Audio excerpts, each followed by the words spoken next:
welcome back to the deep dive. Okay, so if you're maybe a doctoral student or perhaps an executive gearing up for that next big intellectual step, you've almost certainly run into organization theory, OT. Absolutely. It's often a core requirement. It is. And let's be honest, it often gets a bit of a bad rap, doesn't it? Yeah. People find it abstract, maybe a bit dry, far too theoretical sometimes. That reputation is completely understandable, actually. And look, the material we're diving into today, it's really a foundational text designed for exactly your level. The scholar who's ready to move beyond just applying knowledge to really theorizing about it. Right. So it's a step up. It is. And our mission here really is to try and transform any of that initial reluctance into, well, hopefully some genuine enthusiastic inquiry to show you precisely why this subject demands that kind of rigor and, frankly, patience. And it's a huge intellectual commitment, isn't it? Because as these foundational texts make really clear, OT is just profoundly interdisciplinary. Mm-hmm. It really is. It pulls from the sciences, for that rigor and analysis, but just as much from the humanities and the arts, for meaning, for critical perspective. It's not just studying business processes. It feels like studying organized human life itself. And that very interdisciplinarity is why the payoff can be so significant in the long run. We often lean on that great quote from the social psychologist Kurt Lewin. There is nothing so practical as a good theory. Ah, yes, that's a classic. It is, and it's true. The theories we're going to unpack today, they are genuinely the essential toolkit for future executives, for anyone who needs to understand not just what happened in an organization, but why things happen the way they do. Okay, so let's set the stage properly then. Before we even get into the organizations themselves, let's define our main tool. What exactly is a theory? We could start with a dictionary definition, maybe.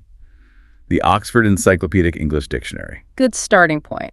It defines theory as a supposition or system of ideas explaining something, and crucially, especially one based on general principles independent of the particular things to be explained. Okay, system of ideas and independent of the particular. Those seem key. Exactly. Note that immediate distinction. A theory is a system, a coherent set of ideas, not just a single guess or prediction. That would be more like a hypothesis. Right. And the dictionary also calls theory the sphere of abstract knowledge, which, validates that initial feeling of complexity or dryness we talked about. It leans into the abstraction. It does. But we have to understand that this deliberate move towards abstraction, that's actually the mechanism that generates the theory's power and its relevance across different situations. Okay, so to make that abstraction feel a bit less, abstract, maybe we should recognize that everyone theorizes all the time, every day. Even simple common sense sayings, adages, they're like mini theories, aren't they? They offer practical guidance. That's a great way to think about it. Consider a really common one. You can lead a horse to water, but you can't make it drink. Mm-hmm. Everyone knows that one. Right. And it's a small encapsulated theory, isn't it? It's about the limits of influence, about internal motivation. And when you apply that to a real situation, maybe you're managing a tricky team member or mentoring a student who seems resistant, that little theory gives you immediate practical guidance on where your efforts might be best focused, or maybe where they're futile. So the usefulness comes from applying the adage. But for what we're doing here for OT, we need to move beyond just adages. We need more rigor, the sort of scientific definition. We do. So a more formal, rigorous definition of theory is a set of concepts whose proposed relationships offer explanation, understanding, or appreciation of a phenomenon of interest. Explanation, understanding, or appreciation. That ending is interesting. It is. And that little triplet, explanation, understanding, appreciation, that's actually our first big clue that organization theory isn't monolithic. It's fundamentally divided, as we'll definitely see when we dig into the different philosophical perspectives later on. Okay, so concepts and relationships explaining something. To make that really concrete, the source uses an example from physics, which is often easier to grasp first. Einstein's V equals mc/t 2 Right. In that famous equation, the phenomenon of interest, the thing we want to explain, is energy. Okay. The concepts used to explain it are mass and the speed of light, and the proposed relationship mass times the speed of light squared that establishes this incredibly powerful causal link between matter and energy. It's a fantastically successful causal explanation. Very neat, very precise. Extremely. Now, crucially, while theories in social sciences like OT are far less mathematical, much less formulaic, they are still built on that exact same core principle. You define your concepts carefully, and then you propose relationships between them to try and shed light on whatever phenomenon you're interested in. And that, I suppose, is where the real intellectual challenge starts for the OT student. Because in physics, mass and the speed of light are, relatively stable, well-defined concepts. Pretty much, yes. But when we move into organizations, concepts like culture or power or efficiency, well, they're much more slippery, complex, often contested. Just defining them clearly takes a huge amount of work before you can even begin relating them to each other. Yeah. We're dealing with far messier variables. Absolutely. Much messier. #tag 1.2 concepts, abstraction, and cognitive efficiency. And that messiness brings us right to the core building blocks, concepts. At their simplest, concepts are just mental categories. They're the tools we all use to sort, organize, and store complex ideas in our memory. Like mental filing cabinets? Sort of, yes. And the mechanism we use to create these categories is abstraction. Okay, abstraction. The source defines that as the process of mentally separating an idea, like a general idea, from all its specific, particular examples or instances. We kind of distill the common features and then slap a label on that generalized idea. Exactly. The classic example used is the concept of dog. It illustrates it perfectly. When you think about the abstract concept dog, you're focusing on the common general features, maybe 4 legs, a tail, a wet nose, perhaps barking. The dogness of it. The dogness, precisely. And critically, the act of abstraction deliberately omits the unique specific details. The color of its coat, whether it's a poodle or a Great Dane, the size of its paws, or the fact that that specific dog over there has a funny black spot over its left eye. So you're actively filtering out the specifics to get to the common essence. You are. And the crucial question is, why do that? Why perform this filtering? Why discard all the rich, unique, messy details of actual organizational life? It seems counterintuitive, maybe. It can seem that way. But the reason is all about cognitive efficiency. Our ability, our bandwidth for processing information in the moment is actually severely limited. Abstraction allows for incredibly rapid processing. How so? Well, if you're suddenly confronted by a dog, you don't need to stop and do a full biological analysis. You instantly apply the abstract concept dog, and that immediately retrieves all the associated knowledge. It might bite if it growls, it might need walking, it probably responds to certain commands. You bypass the detail for speed. Okay, that makes sense for everyday situations. But what about for the theorist? What's the big benefit there? Well, the most vital benefit for the advanced theorist is chunking. This goes back to the classic work of cognitive psychologist George Miller. Right. The magical number 7 ± 2. Exactly. Miller famously showed that our working memory, the stuff we can actively think about at any one time, is limited to handling about 7, give or take 2, discrete units or chunks of information. Okay. So how does abstraction help with that bottleneck?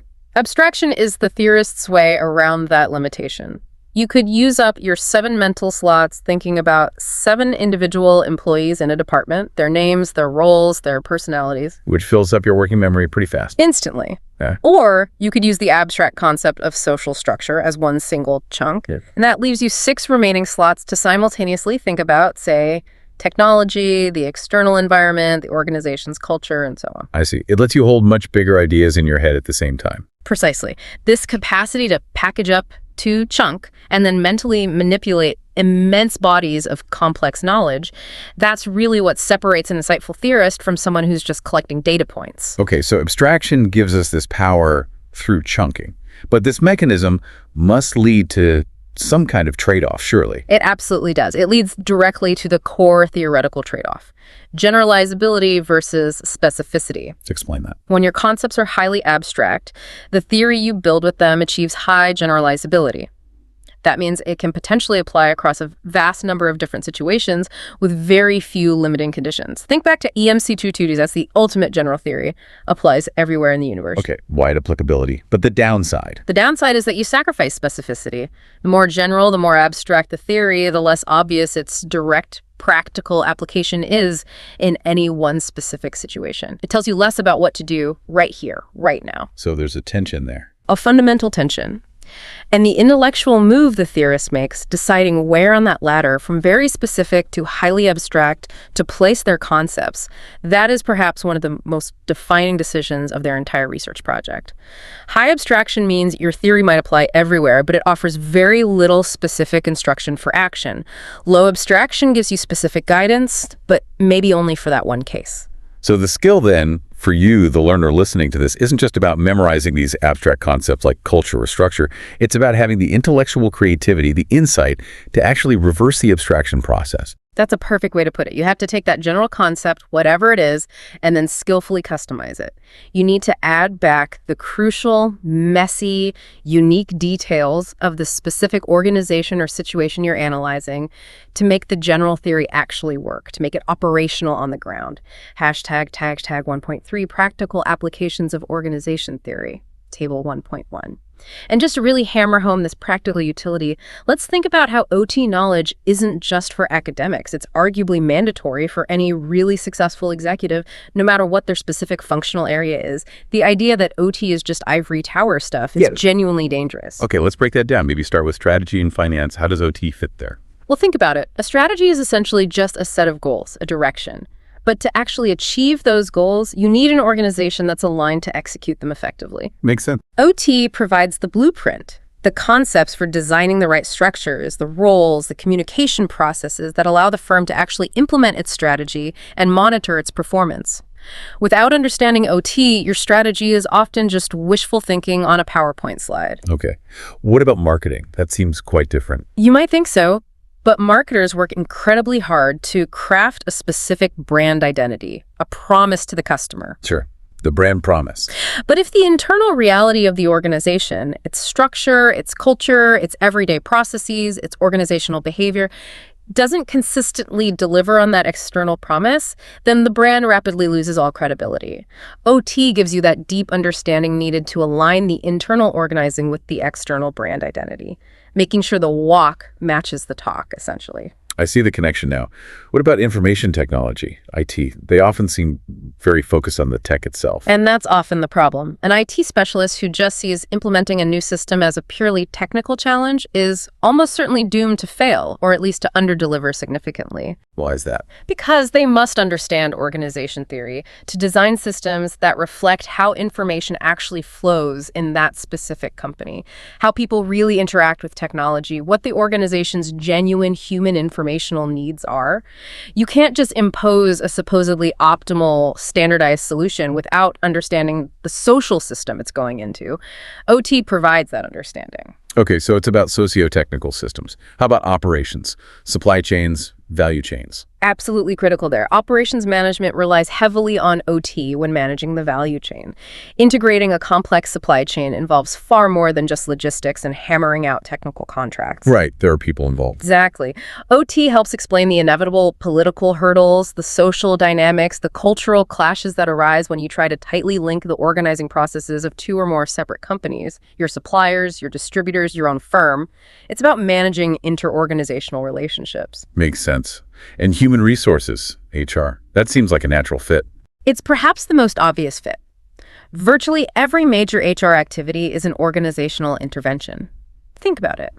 Recruiting, designing compensation policies, managing organizational change, executive development, and training. They're all shaping the organization. Precisely. They are all structured around assumptions, often implicit ones, drawn directly from organization theory about things like human motivation, group dynamics, effective leadership, and optimal organizational design. An HR executive who lacks a solid grounding in OT is basically just operating on outdated gut feelings or simplistic adages. Okay, one more. Communication specialists. Yes, vital. Communication professionals absolutely must be sensitive to how different stakeholders interpret information. OT illuminates how people interact, how they share knowledge, how meaning is constructed and often contested.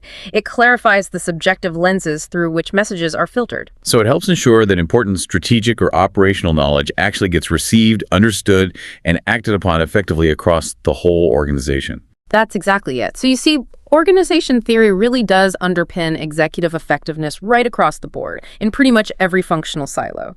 It's not optional if you want to lead effectively. Okay, so we've established that concepts are the building blocks, and they combine to form theories.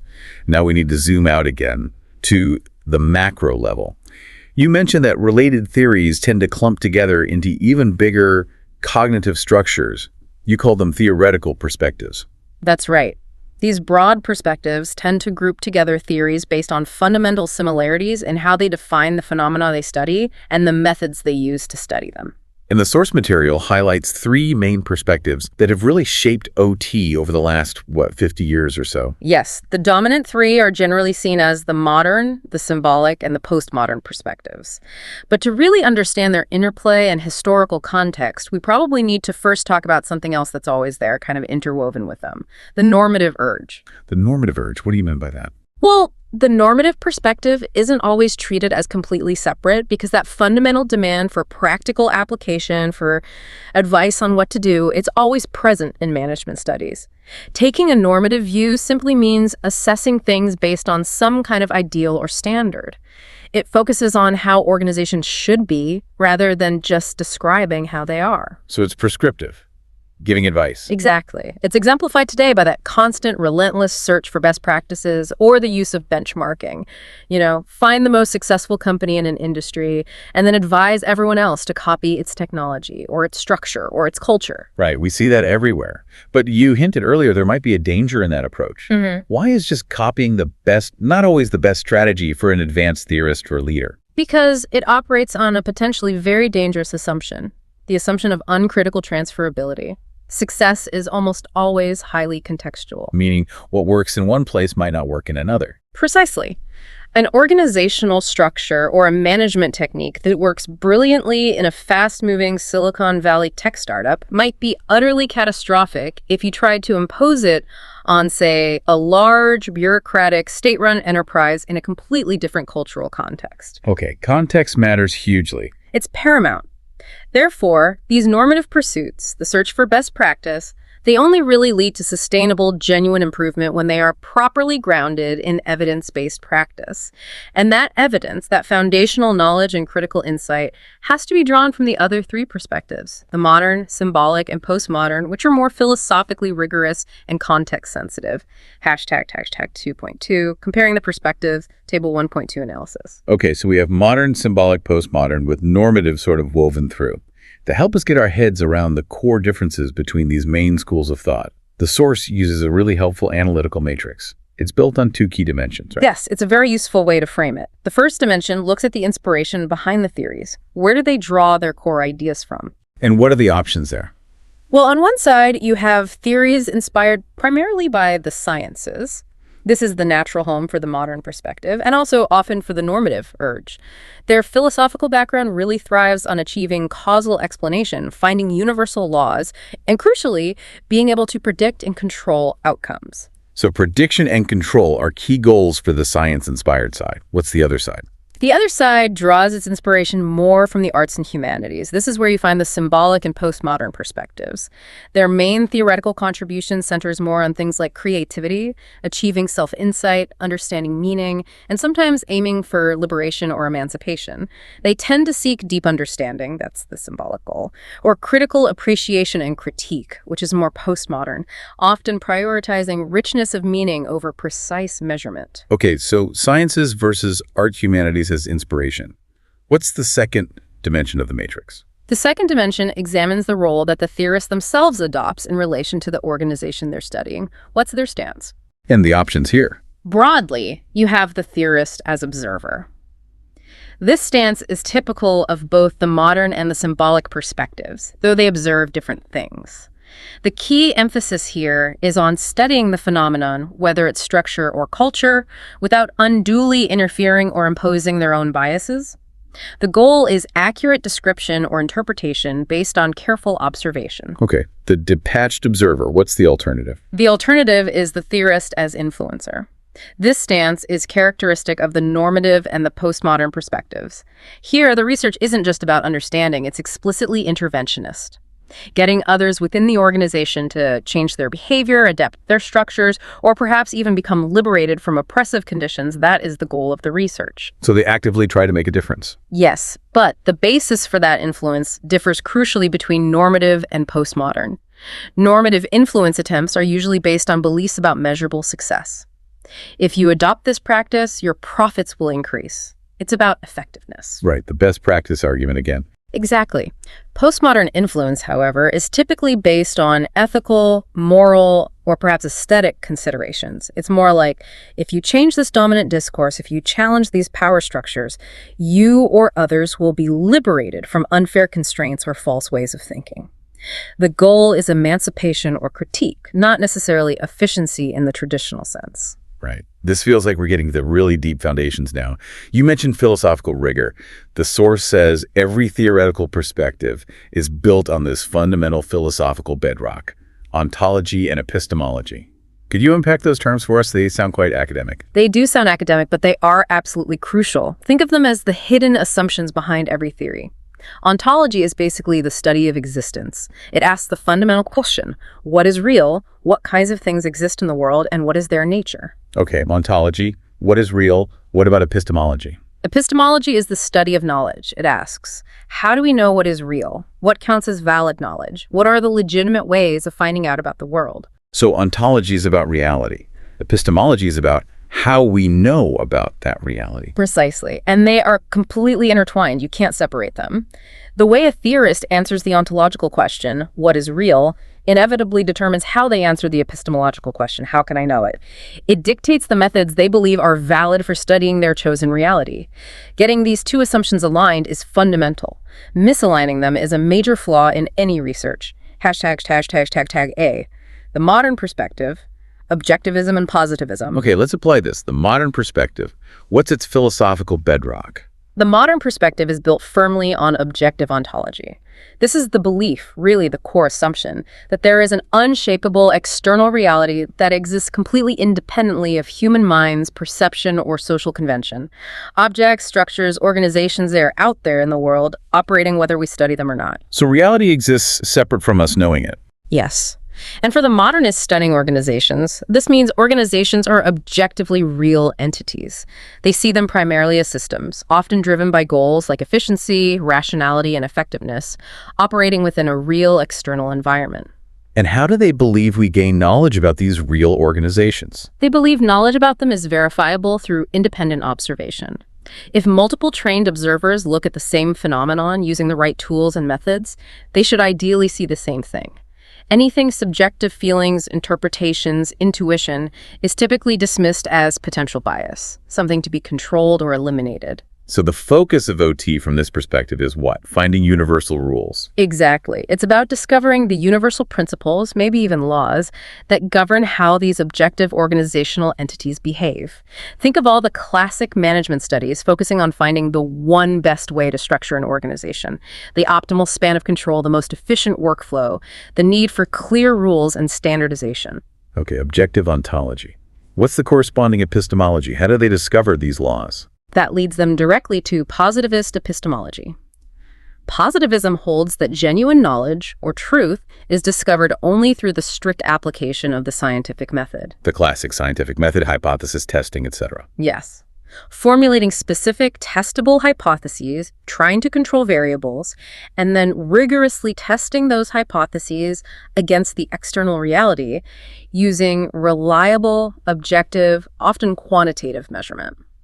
Positivists have a strong preference for hard data, things like financial records, large-scale statistical surveys, production metrics, things you can count and measure objectively. But surely that's a huge challenge in social science, right?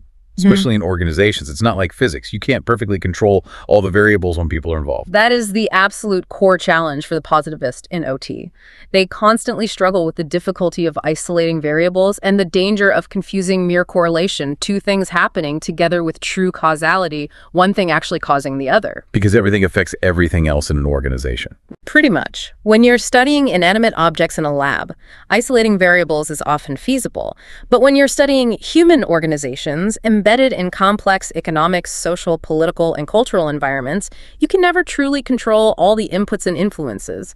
Life interferes. So what do? They strive for the certainty and predictive power of the physical sciences, but the inherent messiness of the social world often forces them to rely on things like statistical probabilities, sophisticated modeling, and careful approximations.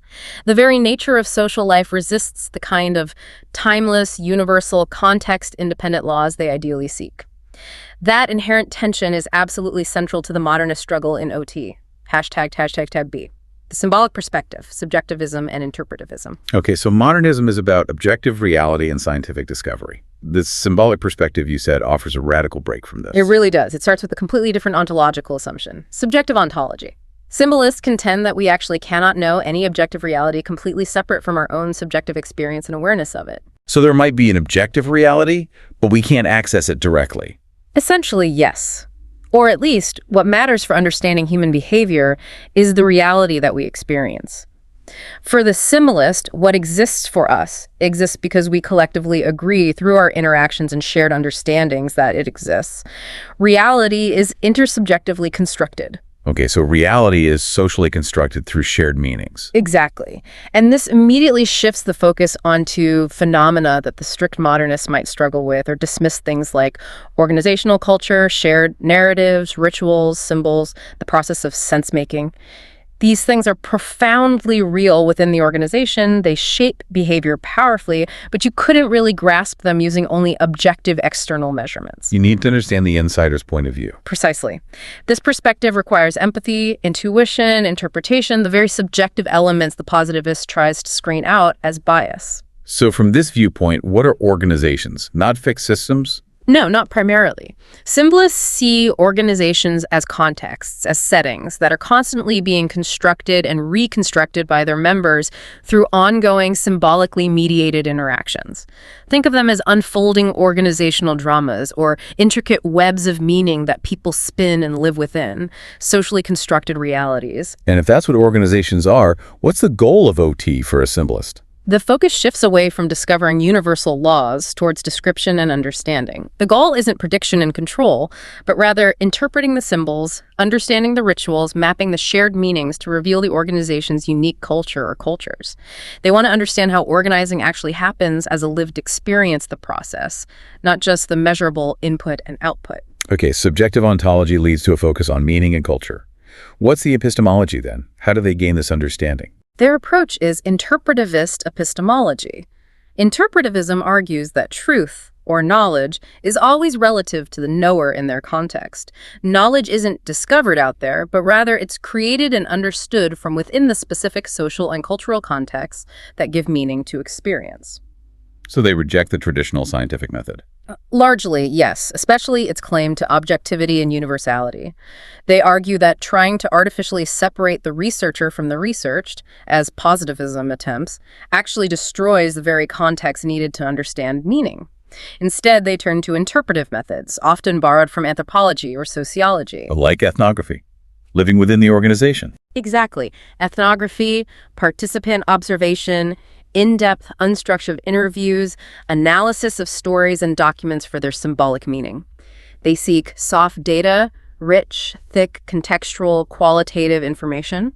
They prioritize gaining deep insight into a particular setting over producing generalizable numbers that apply everywhere. They are comfortable accepting that the knowledge they produce is likely to be contextual, temporal, and reflect the interaction between the researcher and the researched. ###C. The postmodern perspective, the linguistic turn. Okay, modernism has objective reality. Symbolism has subjective, intersubjective reality. You said postmodernism takes another radical step. Where does it go? It escalates the critique dramatically. Postmodernism fundamentally rejects both the modernist claim to objective truth and the symbolist focus on shared subjective meanings as the foundation of reality.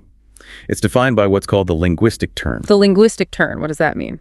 In essence, the linguistic turn is the philosophical position that language does not simply represent or reflect a reality that already exists out there, whether objective or subjective.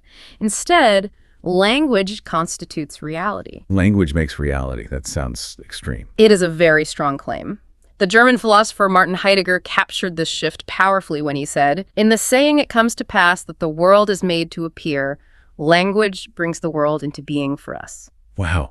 Okay, if language makes the world, what does that mean for ontology? For what's real? It means their ontology is, fundamentally, that nothing exists for us separate from its rendering in language, in speech, in writing, in texts, in symbols, in any form of expression or discourse.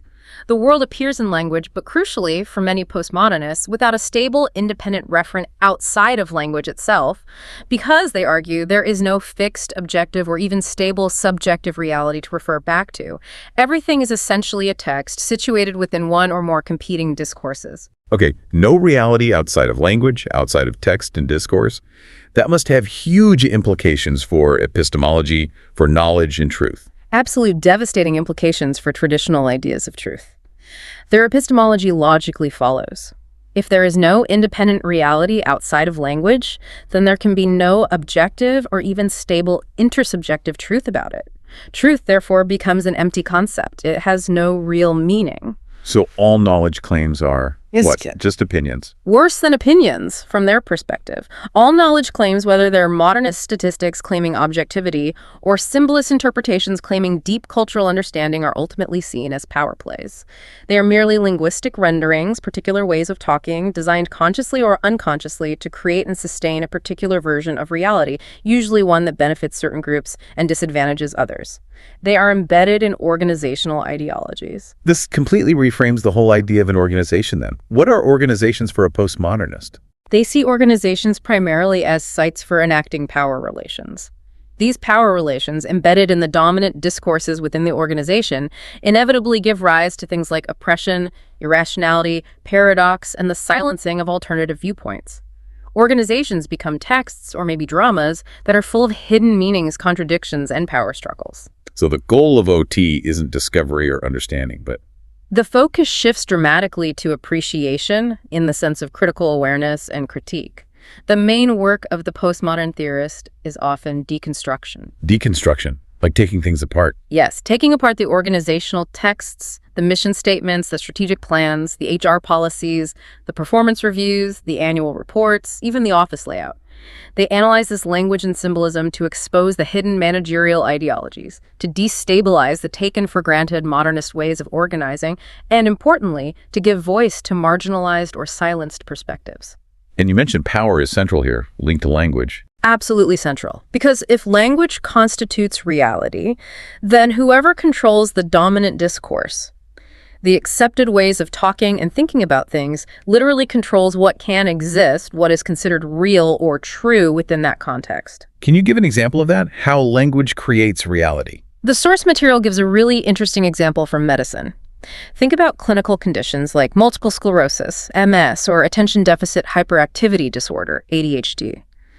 Postmodernists might argue that these conditions, while having real physical or neurological correlates, only truly become manageable, diagnosable, treatable things after they are linguistically invented, defined, and legitimized within the powerful discourse of medical science and practice. Once named and defined, they acquire a kind of measurable, actionable existence that they didn't have before. The language creates the category, which then shapes reality. I see. The language allows us to see it and act upon it. Precisely. And this leads to the ultimate goal for many postmodernists, which is emancipation. Liberation from what? Liberation from these often invisible, constraining structures of power embedded in language and discourse. Emancipation comes, they argue, when individuals become aware of how the language used in their organization and their society actually produces their reality. By becoming reflexively aware, by challenging the dominant discourse, they can potentially change that discursive reality. Like speaking truth to power, but realizing truth itself is part of the power game. Exactly. Think about recent social movements, maybe amplified by social media. The source mentions the Arab Spring Facebook moment. The ability for millions to collectively voice dissent, to create a new, undeniable discourse of change almost instantaneously through platforms like Twitter or Facebook, that communication shift literally produced a new political reality. It allowed concerns that were previously dismissed or suppressed by the ruling power structures to be articulated and legitimized. That's a fundamentally democratizing, though often very destabilizing, act of postmodern theorizing in practice, challenging the discourse to change the reality. Okay, we've journeyed through some really deep and, frankly, quite challenging philosophical territory there. Modern, symbolic, postmodern. For the advanced learner trying to make sense of all this, they probably need some kind of map, right? A way to see how all these different concepts and theories fit together within the broader field of organization theory. Absolutely. And that's where the source introduces a conceptual model, often shown visually, usually as a set of overlapping circles, representing the main domains of OT. And it's crucial, you said earlier, to remember this is a framework, not actually a theory itself. Yes, must be stressed again and again. It's not proposing specific relationships in the way a theory does. It's more like a tool for dividing up the territory, for organizing your thinking, for making sense of the vast and complex landscape of OT. And the source identifies 6 of these really big, highly abstract concepts that kind of embrace the whole field. These are the main chunks. That's right. The typical 6 big chunks are environment, everything outside the organization, technology, the tools and processes used, social structure, roles, rules, relationships, physical structure, buildings, layout, culture, shared meanings, values, beliefs, and crucially, power. And the way it's often drawn is important too, isn't it? Power isn't always just another circle like the others. Often no. Sometimes it's depicted differently, maybe as a kind of gray tint or energy field that infuses all the other circles. And that visualization is powerful because it immediately reinforces the idea, especially strong in postmodernism, but relevant across the board, that power isn't just one separate factor. It permeates and shapes everything else. You can't really discuss structure or culture or technology without considering the power relations that are influencing them. Right, power is everywhere. And the circles overlap. Yes, and those overlaps are critically important. They signify the points of contact, the interfaces, the interactions between these different domains, and the different ways of thinking about organization. Can you give an example of an overlap? Sure. Think about the intersection, the overlap between technology and social structure. When an organization adopts, say, widespread remote work tools, new technology that fundamentally shifts the social structure. It changes who talks to whom, how often it might flatten hierarchies or create new informal networks. It challenges traditional lines of authority and supervision. The framework encourages you, forces you almost, to look specifically for these kinds of complex interconnections and knock-on effects. Hashtag tag 3.2, advice for the doctoral student. Applying the framework. Okay, so we give this sophisticated framework, these 6 overlapping circles, to the doctoral student or the advanced learner. How do they actually use it? How do they move beyond just passively understanding the map to actively using it for theorizing? The advice from the source material is quite clear and practical on this. The starting point should always be a real, concrete, pressing problem or phenomenon within an actual organization. Don't just start with the abstract concepts. So ground it in reality first. Like what kind of problem? It could be anything. Maybe implementing a competitive strategy, introducing a disruptive new technology, trying to engineer a cultural change, dealing with high employee turnover, merging 2 different organizations, something real and messy. Okay, start with the problem. Then what? Then the methodology is really one of creative, persistent, multifaceted exploration. The advice is basically to apply as many relevant concepts and theories as possible, drawn from across the different perspectives and linked to these framework components to that specific problem. You keep probing and analyzing from different angles until genuinely surprising or counterintuitive insights start to emerge. So the conceptual model, the 6 circles, they act almost like a checklist. A sophisticated, dynamic checklist, yes. It prompts you to ask, okay, I've thought about the technology and the structure, but have I considered the culture? How are people making sense of this change? Have I overlooked the impact of the physical structure? Does the office layout hinder the collaboration this new strategy requires? Did I adequately analyze the power dynamics at play? Who benefits from this change and who loses? It forces you to broaden your lens. Let's try that with a quick scenario. Imagine an organization has just spent a fortune implementing a new state-of-the-art enterprise resource planning ERP system. But instead of improving, productivity has actually plummeted and people are really unhappy. How would different perspectives use the framework here? Great example. Okay, a theorist coming from a predominantly modern perspective using the framework would likely focus immediately on the technology circle and its overlap with social structure. They'd ask objective questions. Is the new technology itself configured efficiently?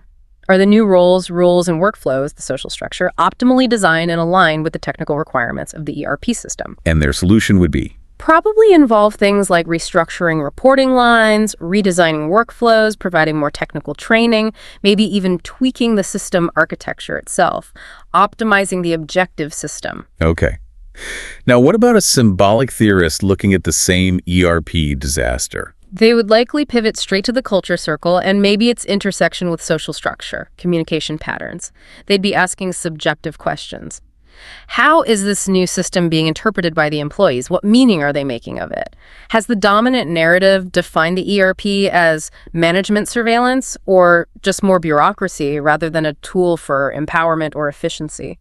So they're focused on meaning, not mechanics, their solution. It would likely involve interventions aimed at changing the narrative around the ERP, maybe using storytelling, engaging in dialogue, involving employees more, perhaps developing new rituals or symbols to foster emotional commitment and shared understanding. A cultural intervention to change the meaning. And finally, the postmodernist. Same problem, different lens again. Definitely. They would probably focus intensely on the power circle and how it intersects with technology and discourse. They'd ask critical questions. Whose interests does this ERP system really serve? Who controlled the discourse surrounding its selection and implementation? Did this technology simply function to centralize control, amplify the power of, say, the finance department, while maybe silencing or de-skilling operational workers on the shop floor? And their goal wouldn't necessarily be to make the ERP work better in the traditional sense. Not necessarily. Their conclusion might be that the technology itself, or the discourse around it, needs to be fundamentally deconstructed, challenged, perhaps resisted, in order to achieve greater fairness or worker emancipation. They might focus on amplifying the voices of those negatively affected by the system. So the framework forces you to consider all these angles: structure, culture, power, technology, environment, physical space. You use the checklist idea.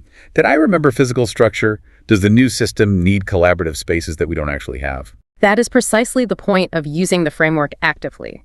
Real, insightful theorizing begins when you can draw those surprising, often complex, sometimes even contradictory conclusions about the organization by looking at it through these multiple lenses simultaneously.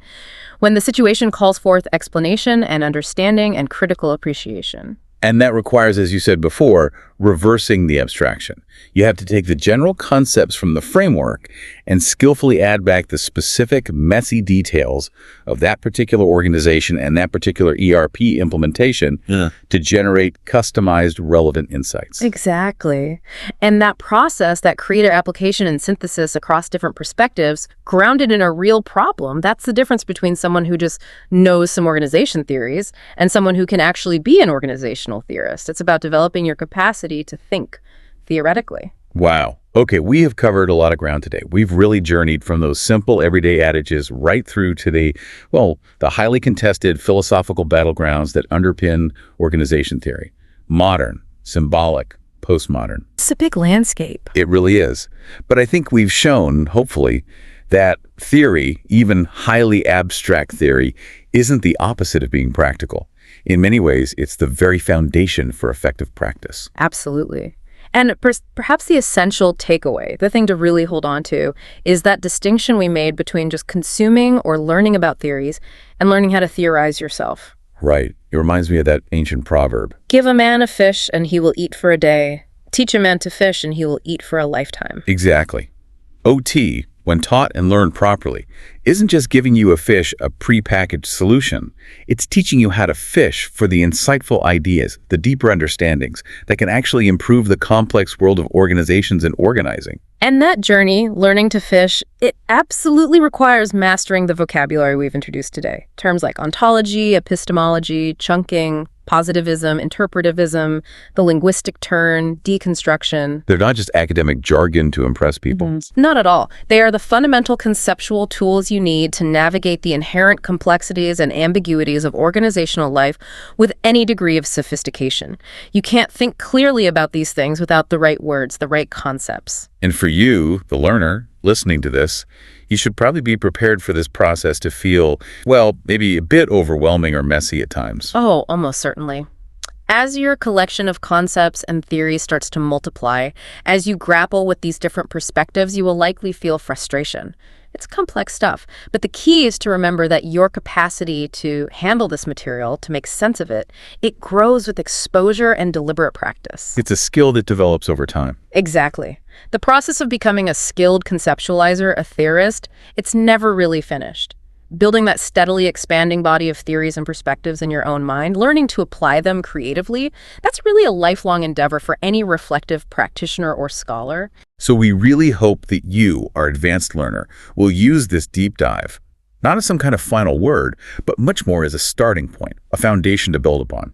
Definitely. And perhaps we can leave you with those really powerful reflexive questions that the source material itself poses. Questions you should probably come back to again and again as you continue your studies.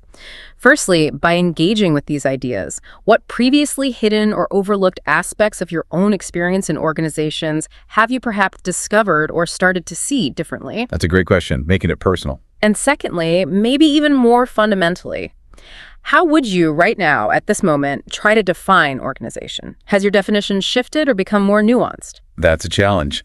And finally, there was that advice about revisiting the philosophy. Yes. As you get deeper into your studies, as you start grappling with more specific, practical theories of leadership or change or motivation later on, make a point of consciously returning to our discussion today about the deep philosophical distinctions.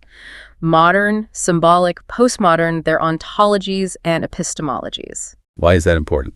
Because it's often only after you've wrestled with applying the practical theories that you can truly appreciate the profound influence of those underlying philosophical assumptions.